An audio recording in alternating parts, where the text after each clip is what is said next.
Bonjour à tous et bienvenue dans Smart Space. Au programme de votre émission cette semaine, l'actualité et le Salon du Bourget qui bat son plein pour une 54e édition.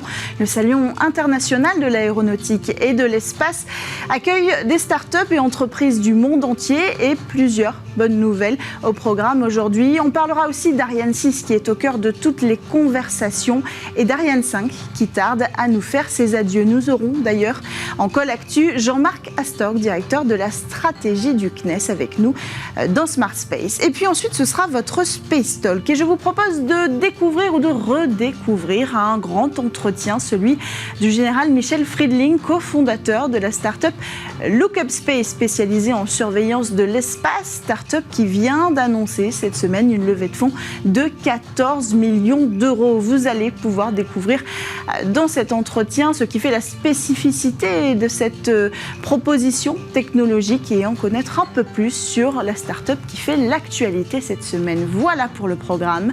On démarre tout de suite avec l'actualité, direction Le Bourget sur Bismart. Cette semaine a démarré le plus grand rendez-vous français d'aéronautique au Bourget, le Salon international de l'aéronautique et de l'espace, une 54e édition après 4 ans d'interruption pour cause de Covid. Le salon réunit l'ensemble des acteurs de l'industrie aéronautique et spatiale autour des dernières innovations technologiques. Et la star du Bourget cette année, c'est Airbus qui signait dès lundi un méga contrat d'Indigo pour 500 avions. Côté spatial, beaucoup de bonnes nouvelles pour les startups françaises et européennes notamment. D'abord, Isar Aerospace, PLD Space et RFA ont signé leurs accords pour pouvoir décoller du pas de tir Diamant au CSG en Guyane. Pour les autres, dont les Français Maya et Latitude, les discussions sont toujours en cours. Autre succès, celui de la discrète start-up d'art créée par 2 Français depuis exilés aux États-Unis. Cette semaine, le CNES a sélectionné la start-up pour mettre en œuvre un système de simulation d'interception d'urgence afin d'être capable d'aller chercher n'importe quel débris en orbite. Et justement, au sujet des débris, une dernière bonne nouvelle à vous partager autour de ce salon du Bourget, la signature d'une charte zéro débris par l'ESA, Airbus Space, Thales et OHB.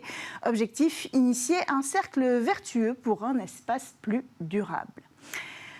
Autre actualité, toujours au Bourget, Ariane 6 était peut-être la star de la semaine. En tout cas, le sujet du lanceur européen était sur toutes les lèvres. Sur celle du président du CNES, Philippe Baptiste, d'abord, qui glissait maladroitement une date de lancement pour 2024 durant la visite d'Emmanuel Macron.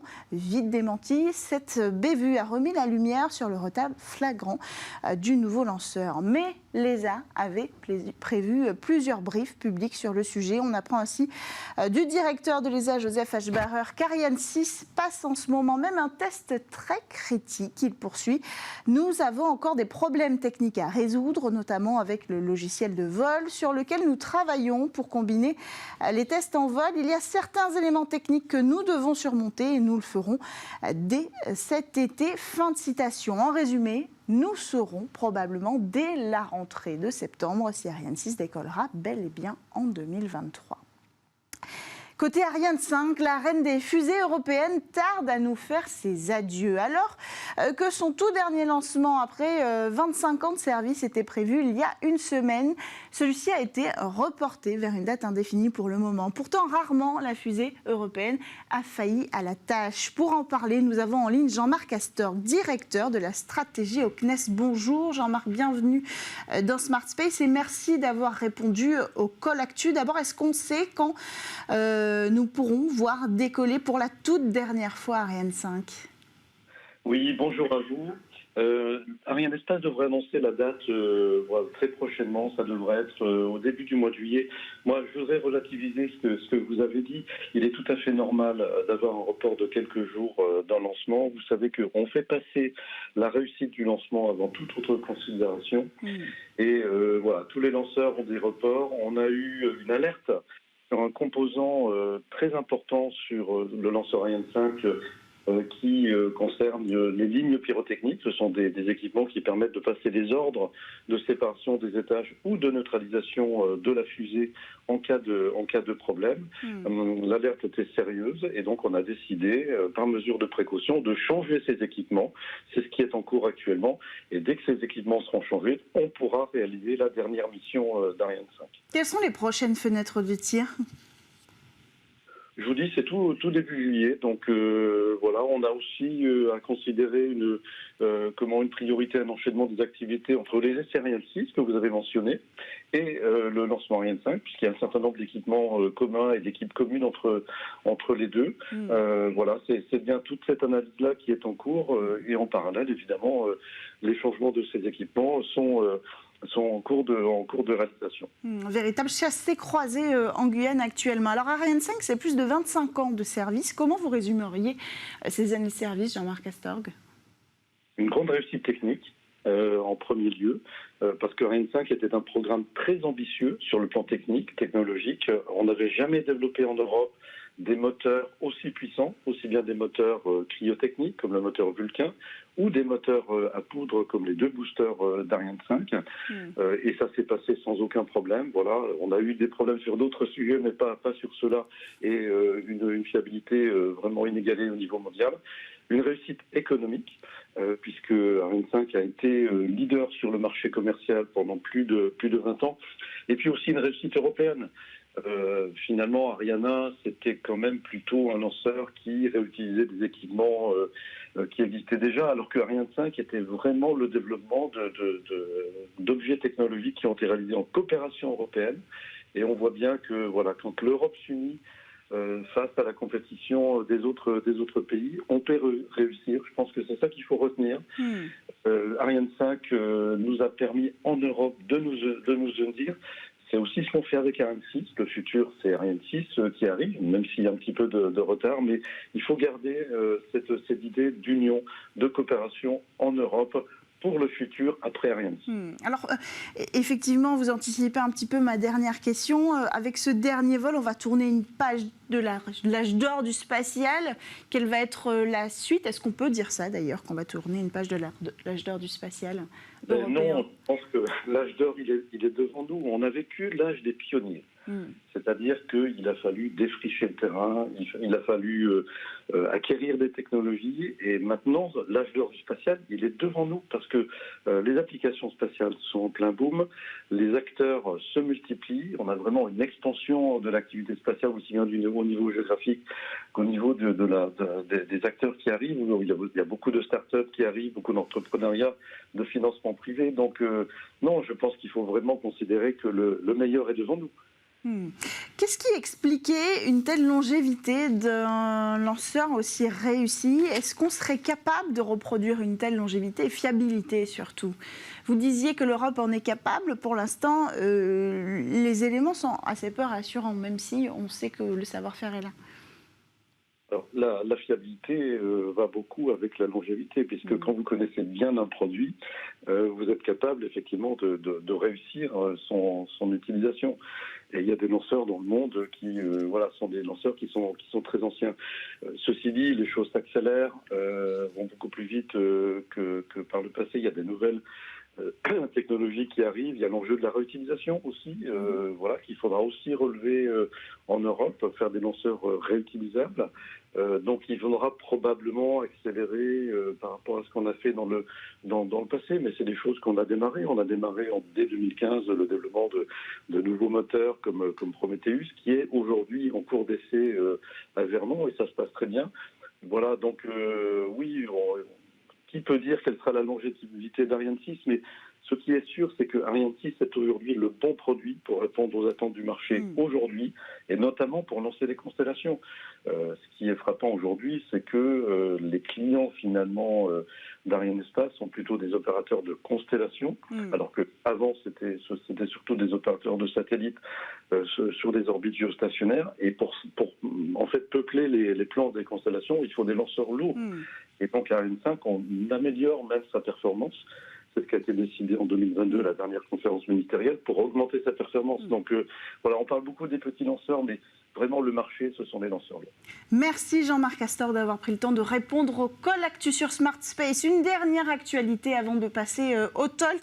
14 millions d'euros pour Lookup Space. Un an après sa création, la société créée par Juan Carlos Delado, ancien chef de surveillance du service de surveillance de l'espace du CNES, et le général Michel Friedling, ancien commandant de l'espace, a rassemblé 14 millions d'euros, dont 7 millions d'euros de financement privé. La société boucle ainsi la deuxième plus importante levée de fonds en seed round en Europe pour une space tech qui est la plus importante, toujours en seed évidemment, en France. Alors pour rappel, Lookup Space développe une solution basée sur un réseau mondial de radars et une plateforme de fusion et de traitement massif de données multisources pour permettre une surveillance permanente en temps réel et précise de l'orbite terrestre. Alors, pour en savoir plus sur cette technologie et sur cette toute jeune start-up qui tire son savoir-faire des applications de la défense, je vous propose de découvrir ou de redécouvrir le grand entretien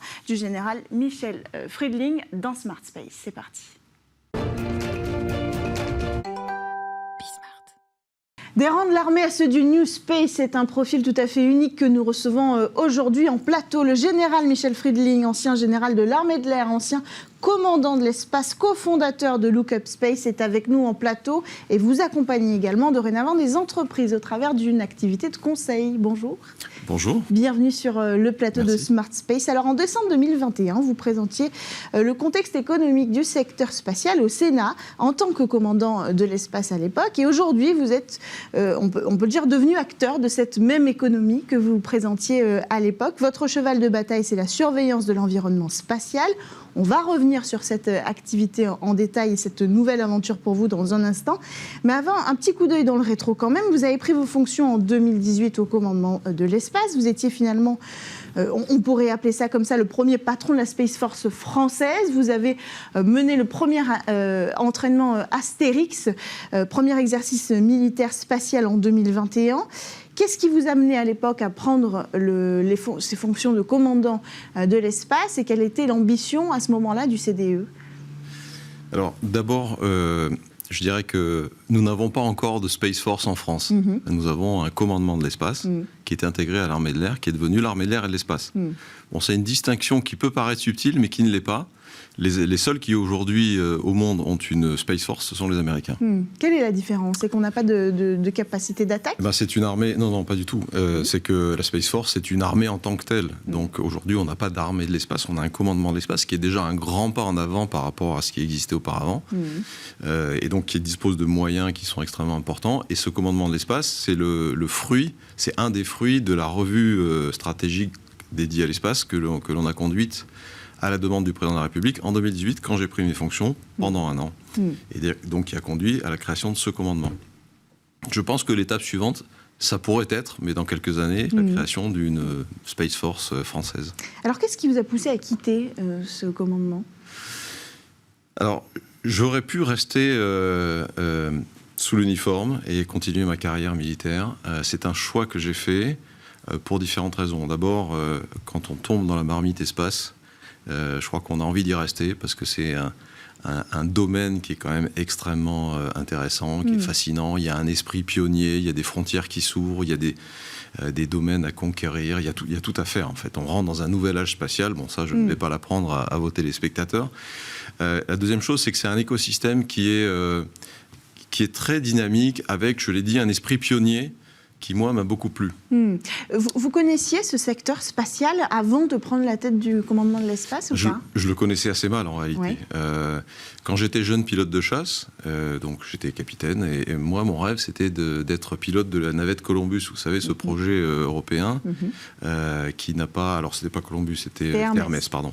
De la navette Hermès. Et donc, malheureusement, ce programme a été abandonné, donc mes rêves se sont effondrés. Bon, j'ai continué ma carrière de pilote de chasse.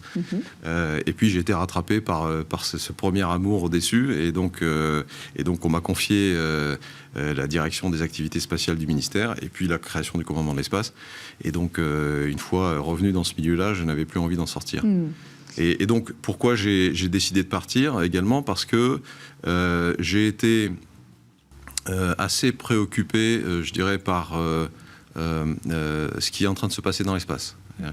La multiplication des débris, avec les risques que cela implique, avec l'augmentation du trafic spatial, avec les risques que cela implique, mais également l'apparition des menaces orbitales. On en parle de plus en plus. Ça a fait l'objet de briefings qui ont été faits aux autorités politiques, au président de la République, etc. Ça, c'est dit dans la stratégie. Et donc, tout ça fait que si certains acteurs n'apportent pas des solutions à la fois politiques, mais techniques aussi, eh bien, on court à la catastrophe dans l'espace. Donc, je me suis dit, il faut y aller. Il y a une fenêtre d'opportunité. Il y a eu une rencontre aussi, puisque j'ai rencontré Juan Carlos Dolado, qui était le chef du service surveillance de l'espace du CNES et qui est un expert international des débris. Et cofondateur aujourd'hui de Look Up Space. Absolument, et qui est cofondateur. Nous sommes donc 2 dans cette aventure. Et donc, c'est aussi cette rencontre qui a fait que je suis là aujourd'hui. Alors, je ne peux pas m'empêcher de demander, vous pouviez aussi avoir un rôle sur cette surveillance de l'espace depuis votre poste précédent. À quel point vous pouvez là changer les choses, là où vous ne pouvez pas le faire avant ? Bon, d'abord, il faut savoir que quand on est dans l'institution militaire, on occupe un poste pendant 3 ans, 4 ans peut-être maximum. J'ai eu la chance de rester 4 ans à ce poste. Oui. Il était temps de changer, d'avoir sans doute une promotion et un autre poste. Et donc, comme je vous l'ai dit, je voulais rester dans le domaine spatial et continuer à avoir une empreinte sur ce sujet, très clairement. Par ailleurs, quand on est au commandement de l'espace, on s'intéresse au sujet défense. Et donc, il n'y a pas que le sujet défense dans la maîtrise de l'environnement spatial, il y a aussi tout le sujet collision, service aux entreprises. Et par ailleurs, enfin, je pense que j'ai un ADN d'entrepreneur. J'aime construire et donc j'avais envie de construire quelque chose. Quelles sont les opportunités commerciales que représente aujourd'hui ce secteur ? De quoi on parle précisément quand on parle déjà de la surveillance des objets en orbite, on l'a dit tout à l'heure, mais plus globalement de l'activité spatiale en fait, Alors c'est un marché qui est en train de se structurer. C'est un marché émergent. Donc comme beaucoup de marchés émergents, évidemment, il y a beaucoup d'interrogations. Il y a beaucoup de discussions qui ont lieu entre les acteurs institutionnels et les acteurs privés. Les acteurs privés qui vont être des acteurs de la surveillance de l'espace, mais de la sécurité des activités spatiales en orbite, mais aussi des clients potentiels, c'est-à-dire les régulateurs, les assureurs, les opérateurs spatiaux, les opérateurs de lancement. Donc tout ça est en train de se mettre en place. Et moi, j'aime faire un parallèle avec le marché de l'observation spatiale, qui n'existait pas il y a 20 ou 30 ans, puisque l'essentiel de l'imagerie spatiale était fourni par des satellites institutionnels, gouvernementaux, de renseignement, etc. Et en fait, finalement, c'est l'offre qui a créé la demande. Et aujourd'hui, vous le savez, il y a un marché énorme sur l'imagerie spatiale qui se développe et dont on ne voit plus finalement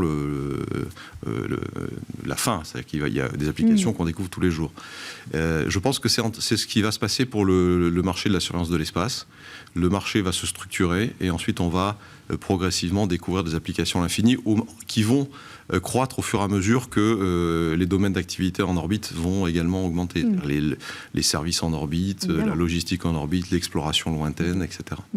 En quoi consiste votre technologie précisément ? Alors nous, on a fait le choix d'une technologie radar.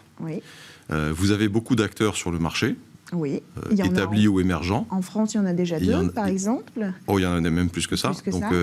En France, vous avez effectivement d'acteurs établis qui délivrent un service opérationnel. Vous avez Safran Data System qui a fait le choix de la technologie radiofréquence. Vous avez Ariane Group qui a fait le choix de la technologie optique. Donc, il y a un réseau de télescopes. Et puis, vous avez des acteurs émergents, chez MySpace, Spaceable, notamment. Alors nous, on a fait le choix. Et puis alors, si vous regardez l'écosystème mondial dans ce domaine-là, on va retrouver en fait à peu près la même chose. Vous avez le choix de la technologie optique, la technologie RF ou le radar. Et quand vous regardez, vous faites le mapping de tout cet écosystème, eh bien, il y a beaucoup de monde sur l'optique. Pourquoi ? Parce que le ticket d'entrée techno et financier, il est quand même relativement bas. Mais ça présente beaucoup d'inconvénients, la technologie optique. Notamment, c'est sensible aux conditions d'éclairement, c'est sensible aux conditions météo. Le radar est plus résilient. RF, il y a 2 acteurs établis dans le monde. Il n'y a pas d'acteurs émergents à ma connaissance. Donc c'est Safran Data System en France et Kratos aux États-Unis qui se partagent le marché. Et puis, alors l'inconvénient de la technologie RF, c'est que ça ne détecte que des objets actifs, donc qui émettent des ondes électromagnétiques. Et puis la technologie radar, c'est une technologie qui est insensible aux conditions météo, aux conditions d'éclairement, qui est très précise. Le ticket d'entrée technologique est beaucoup plus élevé, évidemment. Donc c'est pour ça qu'il y a beaucoup moins d'acteurs. Et aujourd'hui, dans le monde, il y a un seul acteur établi qui s'appelle Leola, Labs, qui est un acteur américain, qui a été créé en 2017 et qui a levé déjà 82 millions de dollars en 2 ou 3 séries. Qui a déjà une dizaine de stations, en fait. Et qui a déjà une dizaine de stations dans 6 ou 7 implantations dans le monde. Et donc, nous, on a vraiment l'ambition.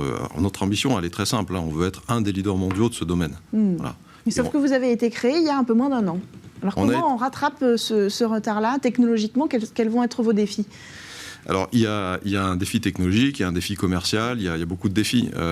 La technologie, nous, on a parlé de la technologie radar, c'est le choix qu'on a fait. Donc là, on est en train de développer un radar. Donc on s'est associé avec des acteurs industriels, académiques et de la recherche.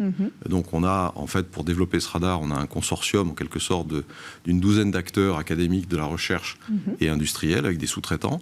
On a déposé un projet dans le cadre de France 2030 pour être subventionné par l'État pour développer ce capteur, qui est un appel à projet sur les capteurs de surveillance de l'espace. Donc on est très confiant sur l'obtention d'une subvention de l'État pour développer ce capteur. On a développé, mais il y a aussi, alors donc, une fois qu'on a développé le capteur, c'est pas tout. Il faut déployer un réseau mondial. Parce que l'idée, c'est de détecter des objets très petits, je vais dire de classe centimétrique. Vous voyez, ça veut dire des centaines de milliers d'objets. C'est le trou dans la raquette aujourd'hui, en fait, en réalité. C'est clairement le trou dans la raquette. Sauf que c'est un vrai danger pour toute l'activité commerciale dans l'espace. Aujourd'hui, on sait détecter des objets de 70-80 cm et on ne sait les détecter que toutes les 36, 48, 72 heures. Parce qu'on a un capteur, qui est un capteur du ministère des Armées, qui était opéré par le commandement, qui est toujours opéré par le commandement de l'espace. Donc c'est tout à fait insuffisant, à la fois dans le taux de revisite.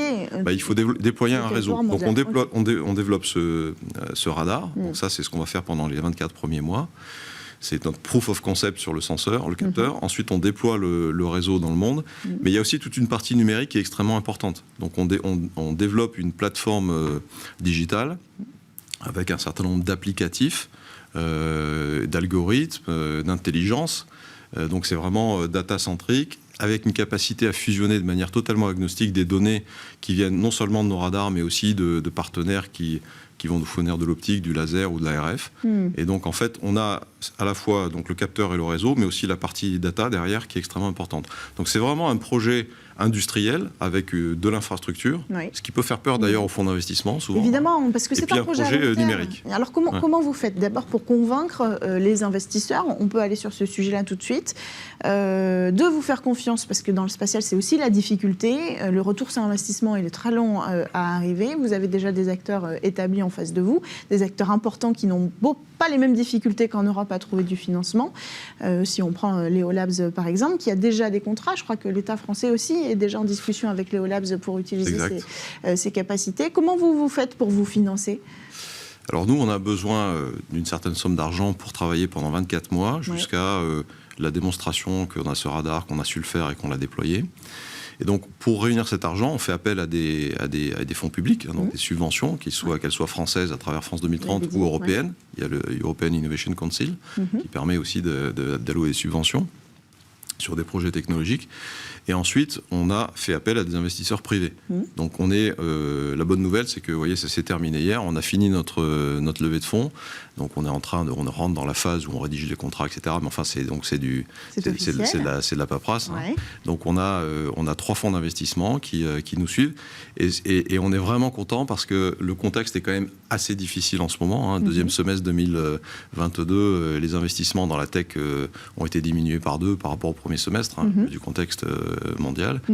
Et donc, nous, en moins de 6 mois, on aura réussi à lever environ la moitié de son besoin. L'autre moitié étant fournie. C'est combien la moitié c'est de l'ordre de 7 millions d'euros. 7 millions d'euros en amorçage, donc en seed.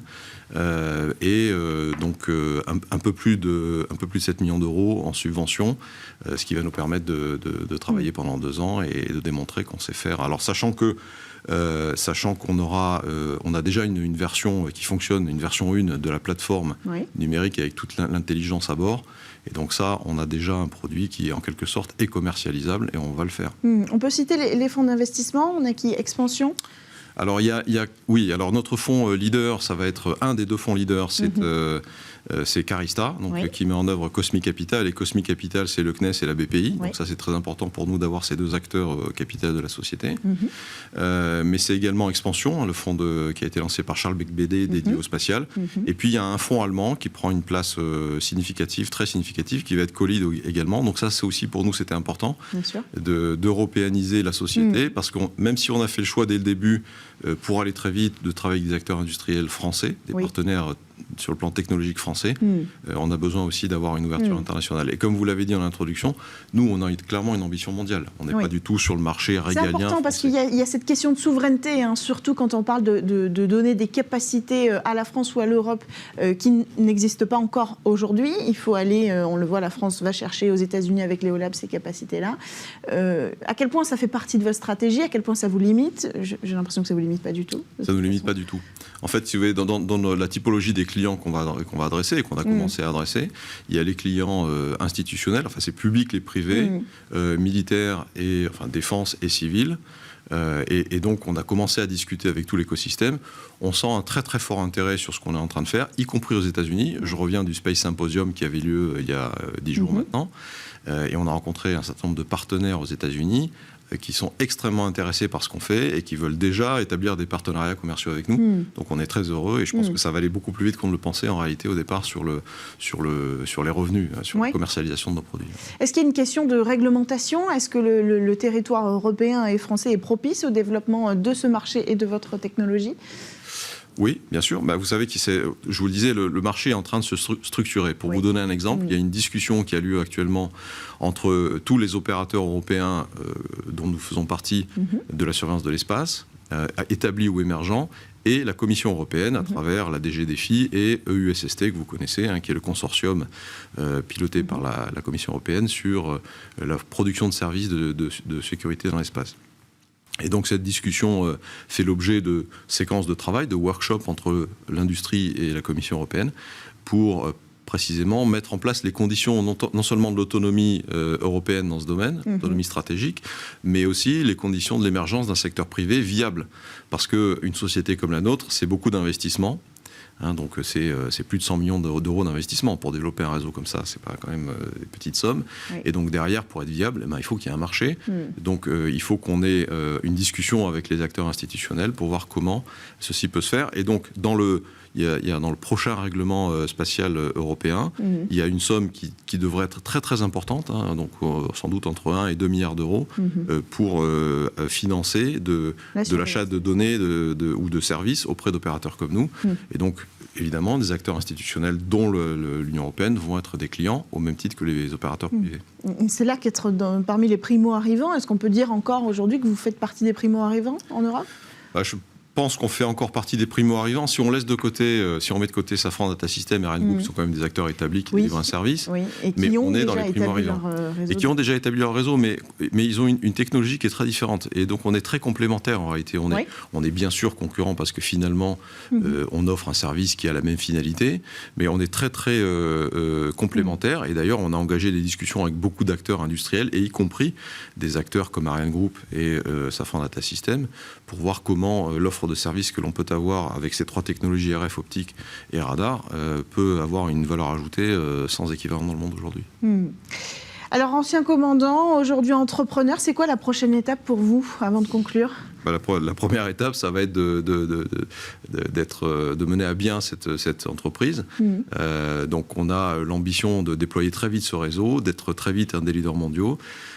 Et ensuite, on a d'autres idées, mais je crois qu'il faut d'abord cranter cette entreprise, générer des revenus, être confortable, et ensuite, je pense qu'on aura envie d'aller un peu dans l'espace aussi. Vous nous en parlerez la prochaine fois.